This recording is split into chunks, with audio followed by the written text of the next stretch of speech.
የሚባል ሀገር እንደ ሁለተኛ ዜጋ መቆጠር የለበትም። ተጨቁኗል፣ ተበድሏል አለ። እስልምናንና ኦሮሞነትን ከምን ጋር አገናኘው ማለት ነው? እስልምና ማለት ኦሮሞ ማለት እስላም ነው ከሚል የፖለቲካ ትርጓሜ ጋር በማገናኘት ህዝቡ ተቀባይ እንዲያደርገው ህዝቡ እንዲውጣው አደረገ። ነገር ግን አሁን እስልምናና ኦሮሞነት ተጠቅመዋል ወይ? ሙስሊሙ በብልጽግና ዘመን ተጠቅመዋል ወይ?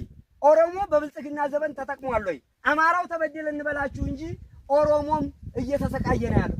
ምናልባት ኦሮሞ ውስጥ ያሉ ሹማምንቶች ባለስልጣኖች አልተሰቃዩ ይሆናል። እስልምናን አከብራለሁ አለ እንጂ እየተሰቃየ ያለው ወለጋ ሙስሊሙ ወገኔ ነው። በጋራ እየተቀበለ ያለው እየታረደ ያለው ሙስሊሙ ወገኔ ነው። ሺሏ ከወዷ ተሰንጥቆ እየወጣ ያለው ሙስሊሙ እህቴ ናት። እሱ ግን ለፖለቲካ ፍጆታ ይሄንን ሲል ነበር። አያችሁት?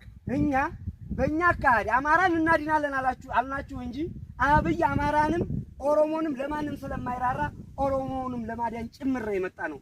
ህዝብ የሚባል ጥላት ስለሌለ ጥላቴ ነው ካልኩኝ ኦሮሞ ውስጥ ያለውን ጽንፈኛ ጠላለሁ እንጂ የኦሮሞ ህዝብን አልጠላም።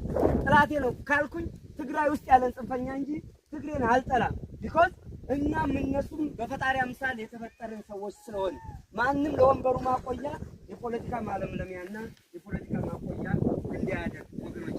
ስለዚህ አንተ